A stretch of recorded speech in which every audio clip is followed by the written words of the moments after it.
Hello friends and welcome back to the channel. You know what time it is, patch notes time once again in the contest, and I am back with everything that you need to know about the April update in mcoc. Let's jump right in, starting off with number one, the April champions, which were announced via a pie on Twitter this month. Certainly a unique way to announce new champions. So in April we're getting Shocker and Sandman. Honestly, really surprised to see Shocker here. I was hoping beyond hope for Lizard, being that this is a Spider-Man-centric month, and he's one of my favorite Spider-Man villains. Maybe we'll still get him later this year, who knows. And then Sandman is the other one. They've been teasing Sandman for a long time in the game, I think. Back when Gabe used to work for Kabam, I remember him saying that they wanted to do Sandman, but the technology really didn't exist at that time to do him justice. So clearly the technology has caught up, and the art and animation team has been on absolute fire this last year plus with these champion designs, so I'm sure that they are going to finally be able to do him justice.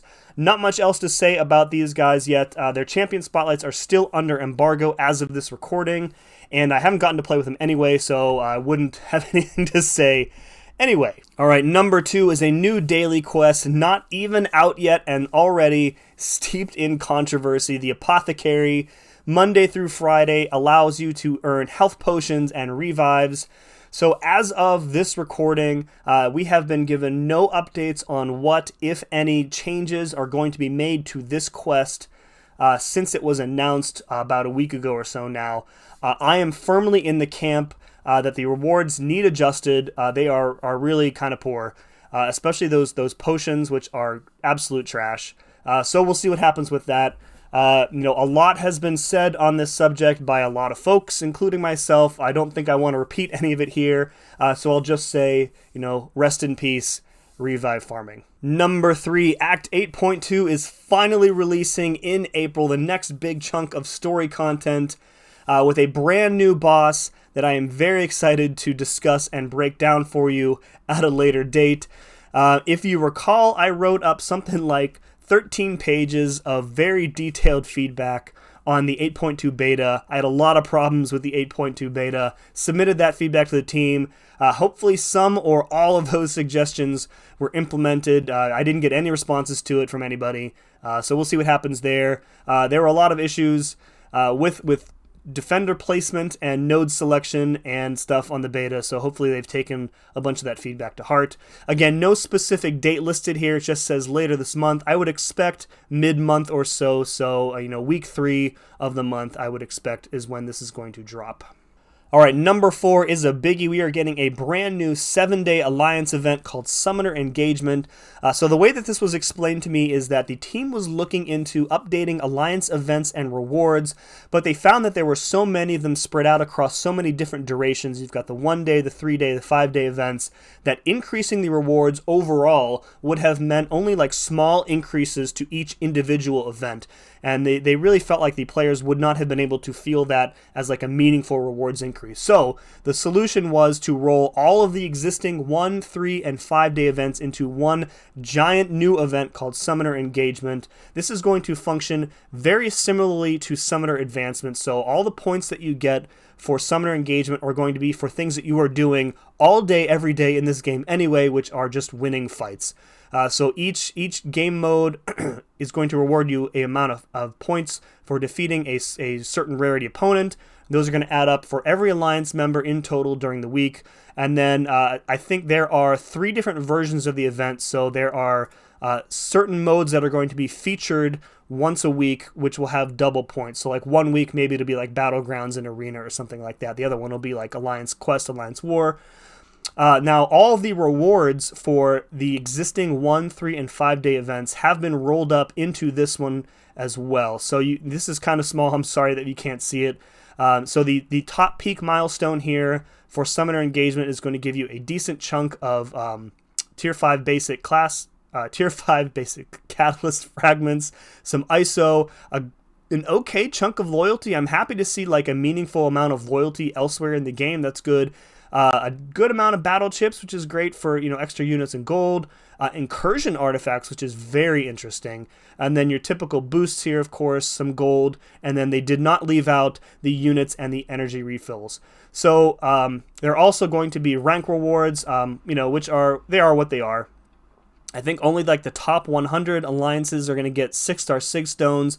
But keep in mind that these rewards are essentially free because you don't have to do anything extra above and beyond what you're already doing every day in the game anyway. So, I wouldn't expect these to be like earth-shattering anyway. So I would have liked to have seen 6-star Sig stones be available to more than just the top 100 alliances. But other than that, I think I'm pretty happy with the rewards increase overall. Number 5 is the buff for April. It's OG Spidey. The champion spotlight for him should be available right now as you're watching this, so go on and check it out after you're done with the video. I'm not going to go into any detail on the buff here. However, I do want to give a huge shout out to the champion designer who worked on this buff. I'm not sure if they'd like me to use their name, so I'm not going to, but believe me when I say that the amount of interactive discussion that took place between this person and the CCP during the beta period for this buff and the iterative development approach that this person took was unlike anything I've ever seen from a team member before. You may like the buff, you may not like it, but this person took all of the community and CCP feedback very seriously and really put a lot of work into making the buff feel good. So I do hope that you enjoy the OG Spidey buff now. Last but certainly not least is next month's exhaustive list of bug fixes and improvements. As usual, I will highlight a few of these for you. The first one is here. The crossfight abilities no longer disappear after disconnecting from a fight. So this was a huge issue that has been going on for quite a while now, if I recall correctly. So the problem here is that if you have any sort of disconnect from the fight, whether it's intentional or not, all of your crossfight abilities would be lost. So if you were deep into an abyss path and you had a horseman, that horseman would be gone.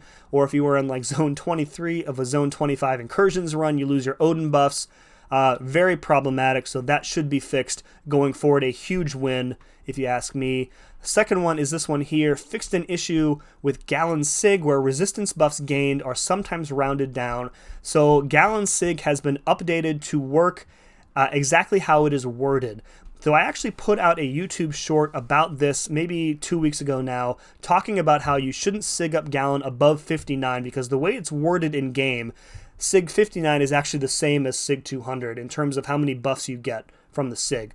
And about half the comments on the video were telling me that I was wrong and that it was actually rounding down. They were correct to their credit, so now it is working the way that I actually described in the video, which is great because it means the video has correct information in it now and doesn't need to be taken down or changed. So that's great. So back to what I said before, don't take Galan above Sig 59 unless you absolutely need him for prestige. The next one is this one here, fixed Nimrod's prowess and regen removal to be passive. So functionally, nothing is changing with how the prowess and regen removal works today. However, it is now going to be subject to glancing. So if you are fighting a champion or a node where glancing is in play, Nimrod's prowess and regen removal will no longer work. This is unfortunate because glancing is a blight on the game and I absolutely hate it, but there you go. And then last but not least, the coming soon Masteries have been removed from the Masteries table. So if we could have a brief moment of silence for these Masteries here, a powerful new Summoner Mastery will now no longer be available shortly. So there are a bunch of these on each of these pages here. So I guess they have been sent out to live forever on the farm with bases. So and maybe I don't know what this means for mastery presets. Hopefully we can still get those someday, but that's gonna do it for this month, folks. Let me know what you are most looking forward to. I am very excited to get back into Act 8.2, I think. Get some more itemless content done. Very excited about that, and I'm hoping that Shocker and or Sandman turn out to be fantastic champions. Looking forward to getting my hands on both of them. Folks, that's going to do it for this one. If you enjoyed it, remember to hit like and subscribe. And as always, thank you very much for watching. We'll see you again next time.